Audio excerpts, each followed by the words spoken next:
कामयाब मर्द के पीछे औरत का हाथ। बस बहुत हुआ, बहुत सुन ली मैंने आप लोगों की बकवास। अब मैं और नहीं सुन सकता। तू ऐसा कैसे कर सकता है? तुझे जरा भी शर्म नहीं आई अपनी बीवी के साथ ये सब करते हुए? उसने दिन रात एक कर दिया तेरा ध्यान रखने में, तुझे खुशी देने में, और तू उसे इस तरह दुख दे रहा है। मेरा ना सही, कम से कम माँ जी का तो सोच दे, उन्हें कैसा लग रहा होगा ये सब देखकर। अरे मैं क्यों सोचूं तुम दोनों का, जब तुम दोनों ने कभी मेरे बारे में ही नहीं सोचा। आज मैं जो कुछ भी हूं ना, सब शनाया की वजह से हूं। मेरी नौकरी, मेरा रुतबा, ये पैसे, सब कुछ शनाया की वजह से। शनाया मेरी लेडी लक है। कहते हैं ना कि हर कामयाब आदमी के पीछे एक औरत का हाथ होता है, वो औरत शनाया ही है। चलो जय, यहाँ मेरा मूड ऑफ हो चुका है, हम कहीं बाहर चलते हैं। शनाया जय का हाथ पकड़ती है और वो दोनों वहां से चले जाते हैं, जिसे देखकर पूनम और मालती को बहुत दुख होता है। आखिरकार क्यों अपनी माँ और अब बीवी के होते हुए भी जय अपनी कामयाबी के पीछे का हाथ शनाया नाम की लड़की को बता रहा था? क्या सच में जय की माँ और बीवी ने उसके लिए कुछ नहीं किया था, या बात कुछ और थी? इन सभी सवालों के जवाब जानने के लिए कुछ साल पीछे चलते हैं। मालती, अभी तुम्हारी उम्र ही क्या है, क्यों अपनी जिंदगी बर्बाद करने पर तुली हो? मेरी मानो और दूसरी शादी के लिए हाँ कर दो। जय का क्या है, इसे किसी हॉस्टल में छोड़ देंगे। हॉस्टल में क्या बच्चों की परवरिश नहीं होती? होती है, लेकिन एक माँ जैसे परवरिश उसकी औलाद को कोई नहीं दे सकता। और मैंने कितनी बार कहा आपसे कि मुझे कोई शादी नहीं करनी, मैं खुद अपना और अपने बच्चे का पेट पालूंगी।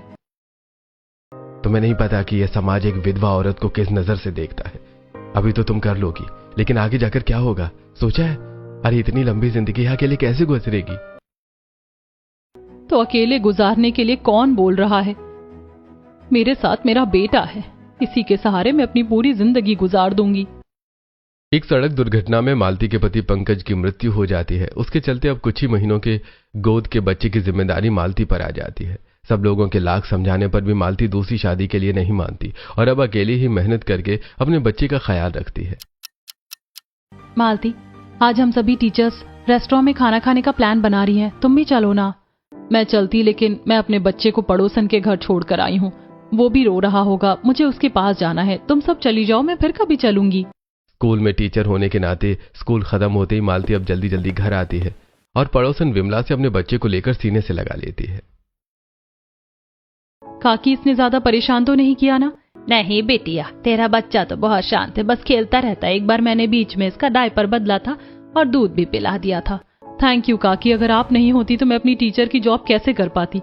आप मेरे बच्चे का बहुत ध्यान रखती हैं। बेटा, तू भी तो इतना सब कुछ कर रही है अपने बच्चे के लिए। अब अपने बेटे को लेकर वो घर आ जाती है और सबसे पहले उससे मिलकर उसे काजल पाउडर लगाती है। अच्छे से तैयार करने के बाद अब वो उसे खिचड़ी बनाकर खिलाती है। अच्छी है ना खिचड़ी? पता है, इसमें मैंने गाजर, मटर, आलू सब डाला है। इसे खाकर मेरा बेटा जल्दी जल्दी बड़ा होगा। खाना खिलाने के बाद मालती अब अपने बेटे को लोरी गाकर सुनाने लगती है। तभी मालती के घर उसके ट्यूशन के बच्चे आते हैं, जिन्हें शाम तक पढ़ाकर भेजने के बाद मालती रात का खाना बनाती है। फिर देर रात तक बैठकर वो फैक्ट्री से लाया हुआ माल बुनती है। अच्छा हुआ आज ये जल्दी सो गया, वरना रोज रात में कितना तंग करता था। सुबह स्कूल में पढ़ाना, दोपहर में घर पर बच्चों को ट्यूशन देना और रात में बैठकर फैक्ट्री का काम करना। वो दिन रात मेहनत करके बस अपने बेटे को एक अच्छी जिंदगी देने में लगी हुई थी। इसी तरह कुछ दिन गुजरते हैं और आज मालती की बहन शांति उससे मिलने के लिए घर आती है। कैसी हो मालती? सब अच्छे से हो रहा है ना? किसी बात की कोई दिक्कत तो नहीं? हाँ, सब ठीक चल रहा है, बस थोड़ी थकान रहती है। मैं तो इसीलिए तुम्हारे लिए एक बढ़िया खबर लेकर आई हूँ। तुम्हें मेरी मौसी सास का बेटा याद है, अंकुश? अरे वो तो तुम्हें मेरी शादी में ही पसंद करने लगा था। जब उसने तुम्हारे बारे में सुना तो उसे काफी बुरा लगा। अभी तक कुंवारा है वो, और सच कहूँ तो तुमसे शादी करना चाहता है। वो तुम्हारा और जय का अच्छे से ध्यान रखेगा। तुम मुझे बस हाँ बोल दो। तुम मेरे बारे में इतना सोच रही हो ये जानकर मुझे अच्छा लगा, लेकिन मुझे सच में किसी की जरूरत नहीं है। मैं नहीं चाहती कि किसी के आने के बाद अपने बच्चे के लिए मेरा प्यार कम हो। तुम तो अपने बच्चे के लिए बस कुर्बानियां ही दे रही हो। तुम देखना, एक दिन तुम्हारा बच्चा तुम्हारे लिए बहुत कुछ करेगा। वो तुम्हारी सारी कुर्बानियों का एहसान उतारेगा। सिर्फ अपने बच्चे की अच्छी परवरिश और उसे ढेर सारा प्यार देने के लिए मालती किसी से भी शादी के लिए हाँ नहीं करती। इसी तरह पूरे 5 साल गुजर जाते हैं और जय भी अब थोड़ा बड़ा हो जाता है। माँ, मेरे साथ खेलो ना। बेटा, अभी मैं कुछ काम कर रही हूँ ना, नहीं खेल सकती। आप बाहर जाकर खेलो और हाँ, रोड के पास मत जाना, बस यहीं आंगन में खेलना, ठीक है? ठीक है माँ। जय अब बाहर आकर खेलने लगता है। तभी खेलते खेलते उसकी बॉल सड़क पर चली जाती है और जैसे ही वो सड़क पर भागता है तभी एक कार वाला जय को टक्कर मार देता है। जय की चिल्लाने की आवाज सुनकर मालती भागती भागती बाहर आती है और जब वो सड़क पर अपने बेटे को खून से लथपथ देखती है तो मानो जैसे उसका कलेजा किसी ने उसके सीने से निकाल दिया हो।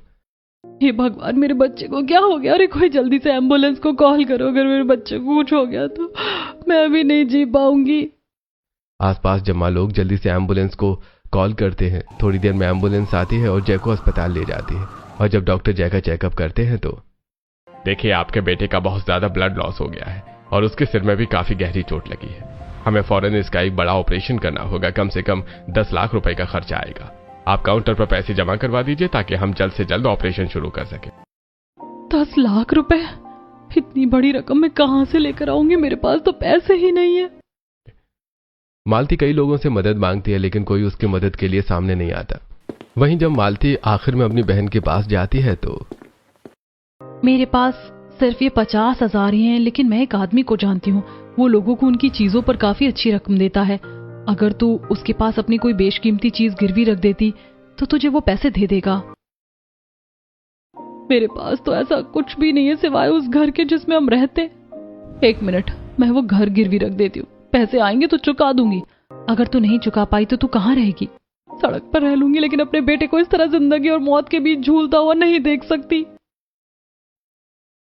मालती सेठ रामलाल के पास अपना घर गिरवी रखकर 10 लाख रुपए ले लेती है, जिससे वो जल्द से जल्द अपने बेटे का ऑपरेशन करवाती है।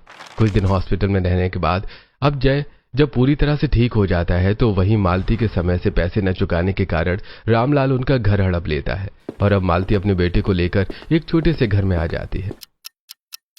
अब हम यहाँ रहेंगे। मुझे तो मेरा पुराना वाला घर ही पसंद था। वहाँ तो मेरा पर्सनल कमरा भी था, लेकिन यहाँ तो सिर्फ 2 कमरे, वो भी कितने छोटे छोटे हैं। ये घर भी हमें भगवान की कृपा से मिला है और उस घर की बात करें तो कुछ जरूरी काम था, इसीलिए मुझे वो घर बेचना पड़ा। लेकिन तुम मेरी चिंता मत करो, यहाँ पर भी तुम्हारा दिल लग जाएगा। इसी तरह कुछ दिन गुजर जाते हैं। उसके कारण मालती सारी रात परेशान रहती है और नींद भरी आंखों के बावजूद भी वो नहीं सोती। इसका शरीर तो अभी भी कितना ज्यादा तप रहा है। ठंडे पानी की कितनी पट्टियां रखूं, इसके पैर भी कितने दुख रहे होंगे। जब भी इसे बुखार चढ़ता है इसके पैरों में दर्द शुरू हो जाता है। मालती बार बार जय के सिर पर ठंडे पानी की पट्टियां रख रही थी और साथ ही साथ उसके पैरों की मालिश भी करती है। ऐसे दिन गुजरने लगते हैं। मालती बस अपने बच्चे को एक अच्छी परवरिश और जिंदगी देना चाहती है। ऐसे कुछ समय और गुजरता है और अब जय पूरे 10 साल का हो जाता है। मेरी सारी साड़ियां पुरानी हो गई हैं, ब्लाउज भी फटने को हो गए हैं। काम करती हूँ, इस बार कुछ नई साड़ियां ले लेती हूँ। मालती इस बार कुछ नई साड़ियां लेने का सोच रही होती है कि तभी बाहर से भागता हुआ जय आता है। माँ, आपको पता है मेरे सभी दोस्तों के पास वो विराट कोहली का सिग्नेचर वाला बैट है, मुझे भी चाहिए, दिलाओ ना। ठीक है बेटा, कितने का आता है वो बैट? थोड़ा महंगा है, 7,000 का है, लेकिन मुझे वो चाहिए। आप चाहो तो मुझे कुछ महीने मेरी पॉकेट मनी मत देना। कब चाहिए तुझे ये बताओ, और इसके लिए मैं तेरी पॉकेट मनी थोड़ी ना बंद करूंगी। मालती अपनी साड़ी के पैसों में कुछ और पैसे मिलाती है और अपने बेटे के लिए उसका मनपसंद बैट ले लेती है। मेरा बेटा इस बैट को देखेगा तो कितना ज्यादा खुश हो जाएगा ना। शुरू से ही अपनी खुशियों को एक तरफ रखकर मालती हमेशा से अपने बेटे की खुशियों को पूरा करती आई थी। इसी तरह समय गुजरता रहता है और अब जब बड़ा हो जाता है तो वहीं मालती भी अब बूढ़ी हो जाती है, लेकिन आज भी वो अपने बेटे का बिल्कुल पहले जैसा ही ध्यान रखती है। बेटा उठ जा, देख 9 बजने वाले हैं, कहीं ऑफिस के लिए लेट ना हो जाए। रोज सुबह सुबह परेशान करने के लिए आ जाती हो, जाओ ना, उठ रहा हूं मैं। बाबा ठीक है, नहीं परेशान कर रही मैं तुझे, लेकिन थोड़ा जल्दी कर। मैंने तेरे कपड़े निकाल दिए हैं, पानी भी भर दिया है, बाल्टी में जाकर नहा ले। जय नींद से उठता है और सीधा नहाने के लिए चला जाता है तो वहीं मालती बाहर जय के लिए नाश्ता लगाती है। थोड़ी देर में जय नहा कर आता है, तब मालती उसे उसका वॉलेट, घड़ी ये सब पकड़ाती है और जय जैसे ही नाश्ता करने के लिए बैठता है, आज फिर से आलू के पराठे, आलू खा कर मैं आलू बनता जा रहा हूं। मैंने कहा था ना मुझे आज पनीर सलाद चाहिए। पनीर लेकर भी आई थी, लेकिन मैं बनाना भूल गई, तो बस 2 मिनट रुक, मैं अभी बना कर ले आती हूँ तेरे लिए। क्या पता 2 मिनट का 2 घंटा लगा दो, यही खा लूंगा मैं आज, लेकिन कल से ध्यान रखना। बेटा मैं कह रही थी कि आज मुझे दवाई लेने के लिए डॉक्टर के पास जाना था, अगर तू चलता तो सही रहता। मैं एक जॉब पर्सन हूँ, ना कि घर बैठकर घर संभालता हूँ जो कभी भी कहीं पर भी निकल जाऊं। मुझ पर भी कुछ जिम्मेदारियां हैं, अगर आपको जाना है तो अकेले चली जाइए। मालती ने भले ही आज तक जय के लिए बहुत कुछ किया हो, लेकिन जय अब बड़े होने के साथ साथ अपनी माँ के सैक्रिफाइस, उनके प्यार, सब कुछ भूल चुका था। तो वहीं आज मालती दवाई लेने के लिए अपनी बहन शांति के साथ डॉक्टर के पास जाती है। वैसे मालती, तेरा बेटा तुझे डॉक्टर के पास लेकर नहीं जा सकता क्या? इस उम्र में भी तू मेरे साथ दवाई लेने के लिए आई है। अगर मैं ना होती तो फिर क्या करती? क्या बताऊं शांति, आजकल वो काफी ज्यादा चिड़चिड़ा सा रहने लगा है। ना मुझसे ठीक से बात करता है, ना वक्त बिताता है मेरे साथ। कुछ भी पूछो तो चिढ़ जाता है। पागल, अब तेरा बेटा जवान हो गया, अब उसे तेरी नहीं बल्कि एक साथी की जरूरत है। उसके लिए लड़की देखना शुरू कर। मैं तुमसे इसी बारे में बात करने वाली थी। मेरी पड़ोसन है ना, उसने मुझे एक लड़की का रिश्ता बताया। पूनम नाम है, बड़ी सुंदर है, संस्कारी है, काफी पढ़ी लिखी भी है और एक बड़ी सी कंपनी में नौकरी भी करती है। इस संडे जा रही हूँ मैं उसे देखने के लिए। इसी संडे मालती अपनी बेटे के लिए पूनम नाम की लड़की का रिश्ता देखने के लिए जाती है और जब वो पूनम से मिलती है तो तुमसे मैंने कई सारे सवाल पूछ लिए, बस एक आखिरी सवाल और, तुम शादीशुदा रिश्ते के बारे में क्या सोचती हो? कि शादीशुदा रिश्ता तभी चल सकता है जब दोनों तरफ से कोशिश हो। पति और पत्नी को हमेशा अपने सुख दुख एक दूसरे से बांटने चाहिए, एक दूसरे को समझना चाहिए और जब जरूरत हो तो खुद चुप रहकर सामने वाले की बात सुननी चाहिए। तुमने तो मेरा दिल खुश कर दिया। मेरे जय के लिए तुमसे अच्छी लड़की कोई हो ही नहीं सकती। मालती पूनम को शगुन देकर उसे अपने बेटे के लिए पसंद कर लेती है और कुछ ही समय में जय और पूनम की शादी हो जाती है। और अब शादी के बाद पूनम अपना पत्नी धर्म निभाते हुए जय का पूरा ख्याल रखती है। सुनिए, चाय पी लीजिए और आज मैं नाश्ते में आपके मनपसंद पनीर के कटलेट बना रही हूँ। जल्दी से तैयार होकर बाहर आ जाइएगा। वो सब तो ठीक है, लेकिन तुम ये चाय किस खुशी में बनाकर लाई हो? मैं चाय पीने का इतना शौकीन नहीं हूँ, मुझे कॉफी पसंद है। मुझे पता नहीं था, मैं अभी आपके लिए कॉफी बनाकर ले आती हूँ। रहने दो, पता नहीं कितने घंटे लगा कर आओगी। मैं चाय ही पी लूंगा और मेरे नहाकर आने तक तो मेरे कपड़े प्रेस करके रख दो। जय के नहाने तक पूनम उसके कपड़े प्रेस कर देती है तो वहीं अपने पति के गंदे जूतों को भी पूनम बिना किसी हिचकिचाहट के साफ करने लगती है, जिसे देखकर मालती, ये तू क्या कर रही है? ये सब काम तुझे शोभा नहीं देते। चलो मैं साफ कर दूंगी। आपको जितना करना था कर लिया, अब मेरी बारी है। और अपने पति के जूते साफ करने में भला कैसी दिक्कत? मुझे लगता था कि मेरे से ज्यादा मेरे बेटे को कोई प्यार नहीं कर सकता, लेकिन मैं कितनी गलत थी। मेरी बहू सच में मेरे बेटे से काफी प्यार करती है। अगर कल को मुझे कुछ भी हो गया तो मुझे मेरे बेटे की फिक्र करने की कोई जरूरत नहीं है। अपनी बहू का बेटे के लिए इतना प्यार देखकर मालती काफी ज्यादा खुश होती है। तो वहीं अब पूनम उसके लिए गर्मा गर्म नाश्ता लगा देती है। कैसे बने हैं कटलेट? मैंने इसमें चीज भी डाला था। ठीक बने हैं। अरे पगले, ठीक से तारीफ कर बहू की। सुबह 5 बजे से उठकर तैयारी कर रही थी वो। अरे माँ, अब आप क्या चाहती हैं कि मैं कविता सुनाऊं? सही तो बने हैं। जय का ऐसा रूखा बर्ताव देखकर पूनम को थोड़ा बुरा तो लगता है, लेकिन वो कुछ नहीं कहती। तो वहीं जैसे ही जय ऑफिस के लिए जाने लगता है तो पूनम जय को पीछे से टोकते हुए, अरे सुनिए। क्या हुआ? तुम्हें पता नहीं है कि जब भी कोई बाहर जाए तो उसे टोकना नहीं चाहिए? वो तो बस मैं आपको ये कह रही थी कि आप अपना टिफिन भूल गए। ये लीजिए। जय पूनम के हाथ से टिफिन लेता है और मुंह बनाकर चला जाता है। इसी तरह रात के 11 बज जाते हैं और जब जय इतनी रात तक घर नहीं लौटता है तो क्या करूं? माँ जी को तो मैंने दवाई खिलाकर सुला दिया, उन्हें भी जगा नहीं सकती और ये भी अभी तक आए नहीं। कितनी कोशिश कर ली मैंने, ये फोन उठा क्यों नहीं रहे हैं? पूनम बार बार जय को कॉल करती है, लेकिन एक बार भी जय उसका कॉल नहीं उठाता। और तकरीबन रात के 12 बजे जैसे ही जय घर आता है तो, आप कहाँ थे? पता है मैंने आपको कितने सारे कॉल किए, मैं तो डर गई थी। आपने मेरा कॉल क्यों नहीं उठाया? क्लाइंट के साथ मीटिंग में था मैं। अरे जब 1-2 बार कॉल ना उठाऊं तो समझ जाया करो। इस तरह बार बार कॉल करके परेशान करने की जरूरत नहीं है। तुम्हारा कॉल मैं जानबूझकर नहीं उठा रहा था, समझी? अब जाओ और मेरे लिए खाना लगाओ। आधी रात में पूनम जय के लिए अब रसोई में गर्मा गर्म रोटियां बनाती है और उसे देती है, जिसे खाने के बाद जय मुंह घुमाकर सो जाता है। अपनी माँ के साथ साथ जय का बर्ताव पूनम के लिए भी बिल्कुल एक जैसा ही था, लेकिन मालती की तरह ही पूनम भी उसका ख्याल रखना और परवाह करना नहीं छोड़ती।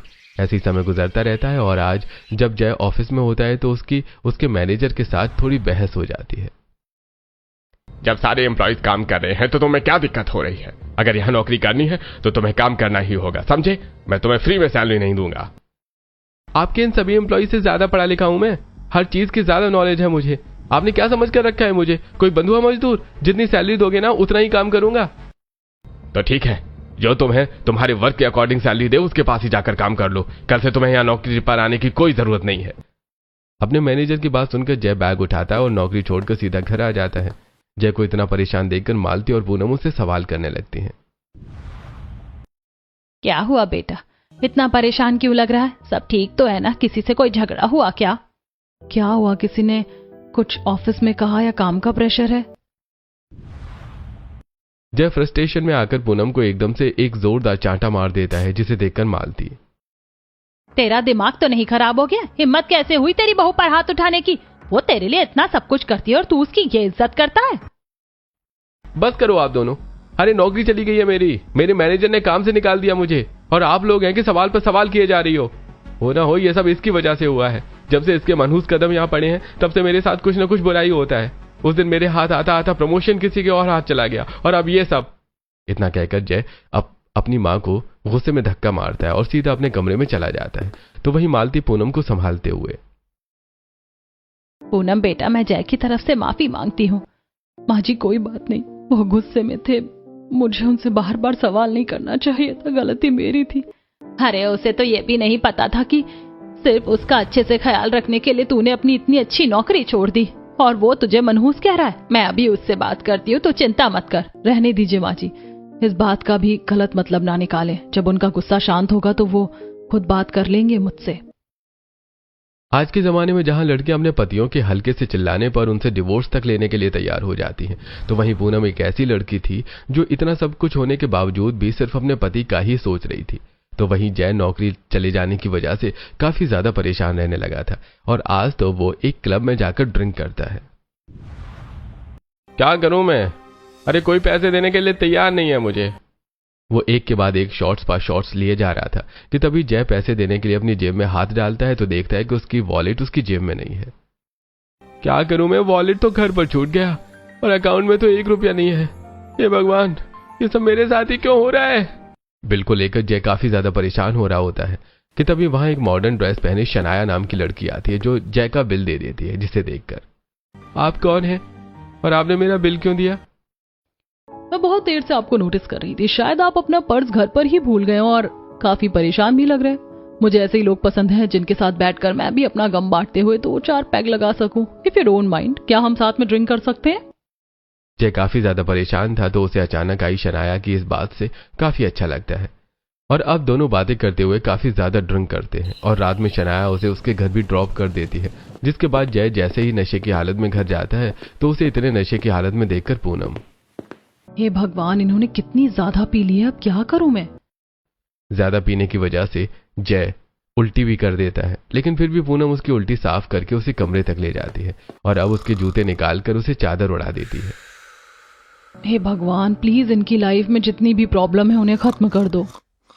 अपने पति की ऐसी हालत देखकर पूनम रात भर रोती है। तो वहीं अगले दिन जब जय उठकर अपना फोन चेक करता है तो उसे शनाया के काफी सारे मैसेजेस देखने को मिलते हैं। तो उसके बाद जय शनाया से एक कैफे में मिलने के लिए जाता है और दोनों काफी सारी बातें करते हैं, और बातों बातों में जय शनाया को अपनी शादी के रिश्ते के बारे में भी बता देता है। देखकर लगता नहीं कि तुम्हारी शादी हो चुकी। कोई बात नहीं, हम फ्रेंड्स बनकर तो रह ही सकते हैं। वैसे मैंने तुम्हें यहाँ एक जरूरी बात के लिए बुलाया था। कल तुम कह रहे थे ना कि तुम्हारी जॉब चली गई है। मेरे पापा की एक बहुत बड़ी कंपनी है, अगर तुम चाहो तो मैं उसमें तुम्हें जॉब दिलवा सकती हूँ। अरे तुम सच कह रही हो? तुम मेरी जॉब लगवा सकती हो? अरे thank you so much Shanaya. Shanaya अपने पिता की कंपनी में जय की एक काफी अच्छी पोस्ट पर नौकरी लगवा देती है। इससे जय काफी खुश होता है। तो वहीं जय की नौकरी की बात पर जब मालती और पूनम को यह बात पता चलती है तो आपको पता है, माँ जी ने आपकी नौकरी लगने के लिए दिन रात भगवान से प्रार्थना की थी। वो तो हर दिन के व्रत रख रही थी। तेरी बीवी ने भी भगवान से प्रार्थना की है, बेचारी बड़ी परेशान थी, रात भर नहीं सोई थी। आप लोगों की प्रार्थनाओं का असर नहीं है, बल्कि मेरी मेहनत का नतीजा है, जो मैंने खुद के बलबूते पर यह नौकरी हासिल की है, समझे आप लोग? जय की नजर में उसकी माँ और बीवी की जरा भी वैल्यू नहीं थी। तो वहीं अब जय नौकरी के साथ साथ शनाया के साथ काफी ज्यादा वक्त बिताने लगता है। माँ जी आप खाना खा लीजिए, 10 बज गए हैं, आपको फिर दवाई भी खानी है। बहू तूने भी तो कुछ नहीं खाया है, कब से उसका इंतजार कर रही है, चल तू भी कुछ खा ले। माँ जी उनके बिना अच्छा नहीं लगता, वो खा लेते हैं ना तो मेरा पेट भर जाता है। दोनों सास बहू यहाँ बेसब्री से जय का खाने पर इंतजार कर रही होती हैं, तो वहीं जय शनाया के साथ एक अच्छे से रेस्टोरेंट में बैठकर डिनर कर रहा होता है। जय तुम्हें घर नहीं जाना क्या? पूरा वक्त तुम मेरे साथ ही बिताते हो, तुम्हारी माँ और बीवी तुम्हारा इंतजार कर रही होंगी। यार उनका नाम मत लो, पता है माँ ने बचपन में हमारा इतना बड़ा घर बेच दिया था, अगर आज वो घर होता ना तो उसकी कीमत करोड़ों की होती। उन्हें अपने शौक जो पूरे करने थे, और मेरी बीवी ने तो मेरे लिए कुछ किया ही नहीं। मालती ने आज तक अपने बेटे को इस बात की सच्चाई नहीं बताई कि उसने बचपन में वो घर क्यों बेचा था। इसी तरह अब कुछ दिन और गुजरते हैं और आज जब जय शनाया के साथ मॉल में घूम रहा होता है तब उन दोनों को पूनम की सहेली तारा देख लेती है, और जब तारा इस बारे में पूनम को बताती है तो पूनम जैसे सवाल करने लगती है जिसे सुनकर, तुम होती कौन हो कि मैं तुम्हें बताऊं कि मैं किसके साथ घूम रहा था? शनाया सिर्फ मेरी एक अच्छी दोस्त है जिसने मेरी नौकरी लगवाई है। मैं समझती हूँ, लेकिन इस तरह लड़कियों के साथ घूमना आपका मुझे बिल्कुल भी अच्छा नहीं लग रहा। तुम्हें अच्छा नहीं लगता तो इसमें कुछ नहीं कर सकता मैं, समझी तुम? जय को पूनम की फीलिंग्स की जरा भी कदर नहीं थी। ऐसे कुछ दिन गुजरते हैं और आज जय शनाया को अपने घर बुलाता है, जहां वो दोनों बैठकर साथ में ड्रिंक करते हैं। तभी सत्संग में गई मालती और पूनम अचानक से घर आती हैं, और जब वो जय को एक लड़की के साथ घर पर ड्रिंक करता हुआ देखती हैं तो, ये सब क्या है और ये लड़की कौन है? और तू पीने भी लग गया क्या? क्या मैंने तुझे यही परवरिश दी थी? आप अपना ये मेलो ड्रामा मत शुरू कर देना अब। शनाया मेरी बस एक अच्छी फ्रेंड है, और ये वही लड़की है जिसकी वजह से मेरी इतनी अच्छी कंपनी में नौकरी लगी है। हम तो बस साथ में सेलिब्रेट कर रहे हैं। सेलिब्रेशन के लिए आपको यही सब मिला? आपने हमारे साथ तो कोई सेलिब्रेशन नहीं किया। मैं दिन रात आपकी इतनी सेवा करती हूँ, आपका इतना ख्याल रखती हूँ, और आप ये सब कर रहे हैं। आपने एक बार भी सोचा कि जब माँ ये सब देखेंगी तो उन्हें कैसा लगेगा? तुम्हारी सोच इतनी छोटी है ये नहीं पता था मुझे। बस अब बहुत हुआ, आप लोगों ने कभी मेरे लिए कुछ किया ही नहीं है। अरे बच्चे को खिलाना पिलाना और पढ़ाना ये तो एक माँ का फर्ज होता है, और पति की सेवा करना ये बीवी का। जय अपनी माँ और बीवी को बहुत सुनाता है, और जब शनाया के साथ वहां से निकल जाता है उसके बाद, बहू माफ कर दे मुझे, सच में लगता है मेरी परवरिश में ही कोई कमी रह गई थी। माँ जी आप अपनी परवरिश को दोष मत दीजिए, इसमें आपका कोई कसूर नहीं है, शायद कसूर मेरी किस्मत का है। इसी तरह अब कुछ दिन गुजर जाते हैं। पूनम डाइनिंग टेबल से नाश्ते के बर्तन उठा रही होती है कि तभी उसकी नजर जय के टिफिन पर जाती है। ये क्या, ये तो अपना टिफिन भूल गए। बाहर का खाने से उनकी तबीयत खराब हो जाती है। काम करती हूँ, लंच में इन्हें खुद ही टिफिन देने जाऊंगी। दोपहर होते ही पूनम अपने पति का टिफिन लेती है और रिक्शा पर सीधा उसके ऑफिस पहुंचती है, जहां पूनम देखती है कि उसका पति कैंटीन में शनाया के साथ बैठकर लंच कर रहा है। ये देखकर पूनम, मैं इनके लिए इतनी दूर से टिफिन लेकर आई और ये है कि इसके साथ लंच कर रहे हैं। मुझे लगता है इन्हें कभी मेरे प्यार की अहमियत समझ नहीं आएगी। उदास होकर पूनम वहां से चली जाती है। ऐसे ही अब कुछ दिन गुजर जाते हैं। जय अपने ऑफिस के केबिन में बैठा होता है कि तभी, ब्लैक वाली फाइल कहाँ है? अरे हाँ, वो तो शनाया के केबिन में है। जैसे ही जय शनाया के केबिन में वो ब्लैक फाइल लेने के लिए जाता है तो देखता है कि शनाया अपने केबिन में एक लड़के के साथ उसका हाथ पकड़े बैठी है। ये देखकर जय, शनाया ये सब क्या है? ये लड़का कौन है और तुमने इसका हाथ क्यों पकड़ा है? मेरा दोस्त है आलोक, पर तुम ऐसा रिएक्ट क्यों कर रहे हो? मैं कुछ भी करूं तुम्हें इससे क्या मतलब? भूलो मत, ये मेरे डैड की कंपनी है और तुम्हारा कोई हक नहीं बनता कि तुम मेरी ही कंपनी में आकर मेरे कैबिन में मुझे इस तरह चिल्लाओ। मुझे लगा तुम मुझे पसंद करती हो, लेकिन मैं गलत था। तुम्हें क्या लगा कि मैं एक शादीशुदा आदमी को पसंद करूंगी? वो तो उस टाइम मेरे पास कोई नहीं था, इसीलिए मैं तुमसे टाइम पास कर रही थी, लेकिन अब मेरे पास आलोक है, समझे? अब जाओ यहाँ से। सच्चाई जानकर जय को काफी दुख होता है। इस बात को अभी 2 दिन हुए ही थे कि तभी जय को ऑफिस से निकाल दिया जाता है। सर, लेकिन आप मुझे ऑफिस से क्यों निकाल रहे हैं? मेरी परफॉर्मेंस तो इतनी अच्छी है, तो फिर क्या प्रॉब्लम है? तुम्हारी पोस्ट मैं आलोक को देना चाहती हूँ, समझे? अब निकलो यहाँ से। एक बार फिर से नौकरी चले जाने के गम से जय बहुत ज्यादा दुखी होता है। इसी तरह हफ्ता भर बीत जाता है और अचानक जय को एक बड़ी कंपनी की तरफ से इंटरव्यू के लिए कॉल आता है, और जब जय उस कंपनी में इंटरव्यू देने के लिए जाता है तो उसे सेलेक्ट कर लिया जाता है। अरे यकीन नहीं हो रहा कि इतनी बड़ी कंपनी में मेरी नौकरी लग गई है, वो भी इतनी अच्छी पोस्ट पर। मैंने तो कभी इस कंपनी में अप्लाई ही नहीं किया था। तो फिर देखिए, आपने काफी टाइम पहले हमारी कंपनी में अप्लाई किया था, आपको याद नहीं होगा। वैसे हमें आपका कॉन्टेक्ट मिला, तो कल से आप ज्वाइन कर सकते हैं। इतनी बड़ी कंपनी और अच्छी पोस्ट पर खुद से नौकरी मिल जाने की वजह से जय काफी ज्यादा खुश था। इसी तरह अब कुछ समय गुजर जाता है और जय अपनी मेहनत से काफी अच्छी परफॉर्मेंस देता है और अब उसे एक बेस्ट एम्प्लॉय का अवार्ड भी मिलने वाला होता है। इसका इन्विटेशन लेकर जब वो घर आता है तो माँ पूनम, कल मुझे बेस्ट एम्प्लॉय का अवार्ड मिलेगा। कंपनी वालों ने फैमिली को भी बुलाया है, तो आप लोग आ सकते हो, ये इन्विटेशन है। बेटे और पति को बेस्ट एम्प्लॉय का अवार्ड मिलने की बात सुनकर मालती और पूनम दोनों काफी खुश होते हैं और अगले दिन जब वो फंक्शन में पहुंचते हैं तो जय को स्टेज पर बुलाया जाता है। जय, आपने इतने कम वक्त में ये बेस्ट एम्प्लॉय का अवार्ड हासिल किया है, कैसा लग रहा है आपको? एक कामयाब मर्द के पीछे हमेशा एक औरत का हाथ होता है, लेकिन मेरे पीछे एक नहीं बल्कि 2 औरतों का हाथ है, जिसमें से एक मेरी माँ और दूसरी मेरी पत्नी है। माँ, पूनम, आप दोनों प्लीज स्टेज पर आइए। जय की बात सुनकर मालती और पूनम को अपने कानों पर यकीन नहीं होता। उसके बाद वो जब स्टेज पर आती हैं तो मुझे माफ कर दीजिए, आप लोगों ने हमेशा से मेरे लिए कितना कुछ सब कुछ किया, लेकिन मुझे कभी कुछ दिखाई नहीं दिया। अगर मेरे सामने असलियत ना आती तो मैं तो हमेशा से आप लोगों को गलत ही समझता और खुद जिंदगी भर खुद गर्ज बना रहता। दरअसल 1 हफ्ते पहले जब जय की मौसी शांति उसके घर आई होती है तो आप तो बस हमेशा मेरा नुकसान ही करती रहती हो, इतनी महंगी शर्ट पर चाय गिरा दी।